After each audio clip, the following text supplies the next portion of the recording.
Évangile de Jésus-Christ selon saint Luc. Chapitre 4. Jésus, rempli d'Esprit Saint, quitta les bords du Jourdain. Dans l'Esprit, il fut conduit à travers le désert où, pendant 40 jours, il fut tenté par le diable. Il ne mangea rien durant ces jours-là, et quand ce temps fut écoulé, il eut faim. Le diable lui dit alors : « Si tu es fils de Dieu, ordonne à cette pierre de devenir du pain. » Jésus répondit : « Il est écrit, l'homme ne vit pas seulement de pain. » Alors le diable l'emmena plus haut et lui montra en un instant tous les royaumes de la terre.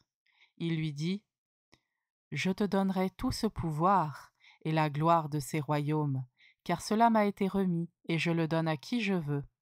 Toi donc, si tu te prosternes devant moi, tu auras tout cela. » Jésus lui répondit : « Il est écrit, c'est devant le Seigneur ton Dieu que tu te prosterneras, à lui seul tu rendras un culte. » Puis le diable le conduisit à Jérusalem, il le plaça au sommet du temple et lui dit : « Si tu es fils de Dieu, d'ici jette-toi en bas, car il est écrit, il donnera pour toi à ses anges l'ordre de te garder, et encore, ils te porteront sur leurs mains de peur que ton pied ne heurte une pierre. » Jésus lui fit cette réponse : « Il est dit, tu ne mettras pas à l'épreuve le Seigneur ton Dieu. » Ayant ainsi épuisé toutes les formes de tentation, le diable s'éloigna de Jésus jusqu'au moment fixé. Lorsque Jésus, dans la puissance de l'Esprit, revint en Galilée, sa renommée se répandit dans toute la région. Il enseignait dans les synagogues et tout le monde faisait son éloge. Il vint à Nazareth où il avait été élevé. Selon son habitude, il entra dans la synagogue le jour du sabbat et il se leva pour faire la lecture. On lui remit le livre du prophète Isaïe. Il ouvrit le livre et trouva le passage où il est écrit : « L'Esprit du Seigneur est sur moi, parce que le Seigneur m'a consacré par l'onction. Il m'a envoyé porter la bonne nouvelle aux pauvres, annoncer aux captifs leur libération et aux aveugles qu'ils retrouveront la vue, remettre en liberté les opprimés, annoncer une année favorable accordée par le Seigneur. » Jésus referma le livre, le rendit aux servants et s'assit. Tous dans la synagogue avaient les yeux fixés sur lui. Alors il se mit à leur dire : « Aujourd'hui s'accomplit ce passage de l'Écriture que vous venez d'entendre. » Tous lui rendaient témoignage et s'étonnaient des paroles de grâce qui sortaient de sa bouche. Il se disait : « N'est-ce pas là le fils de Joseph ? » Mais il leur dit : « Sûrement vous allez me citer le dicton : Médecin, guéris-toi toi-même, et me dire : Nous avons appris tout ce qui s'est passé à Capharnaüm.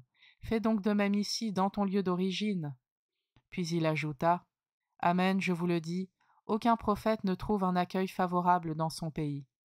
En vérité, je vous le dis, au temps du prophète Élie, lorsque pendant 3 ans et demi le ciel retint la pluie et qu'une grande famine se produisit sur toute la terre, il y avait beaucoup de veuves en Israël.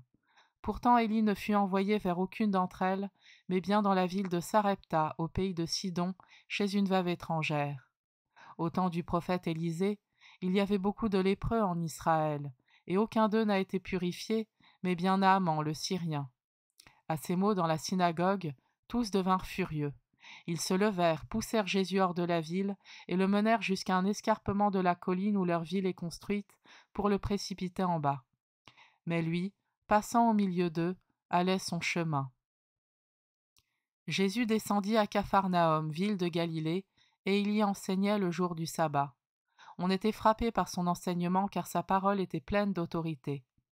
Or, il y avait dans la synagogue un homme possédé par l'esprit d'un démon impur qui se mit à crier d'une voix forte : « Ah, que nous veux-tu, Jésus de Nazareth ? Es-tu venu pour nous perdre ? Je sais qui tu es le Saint de Dieu. » Jésus le menaça : « Silence, sors de cet homme. » Alors le démon projeta l'homme en plein milieu et sortit de lui sans lui faire aucun mal. Tous furent saisis d'effroi, et ils se disaient entre eux : « Quelle est cette parole ? Il commande avec autorité et puissance aux esprits impurs, et ils sortent. » Et la réputation de Jésus se propageait dans toute la région.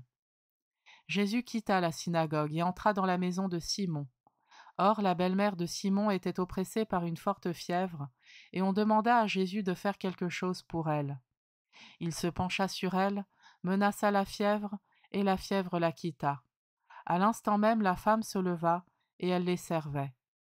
Au coucher du soleil, tous ceux qui avaient des malades atteints de diverses infirmités les lui amenèrent, et Jésus, imposant les mains à chacun d'eux, les guérissait. Et même des démons sortaient de beaucoup d'entre eux en criant « C'est toi le Fils de Dieu !» Mais Jésus les menaçait et leur interdisait de parler, parce qu'ils savaient, eux, que le Christ c'était lui. Quand il fit jour, Jésus sortit et s'en alla dans un endroit désert. Les foules le cherchaient, elles arrivèrent jusqu'à lui et elles le retenaient pour l'empêcher de les quitter. Mais il leur dit « Aux autres villes aussi il faut que j'annonce la bonne nouvelle du règne de Dieu, car c'est pour cela que j'ai été envoyé. » Et il proclamait l'Évangile dans les synagogues du pays des Juifs.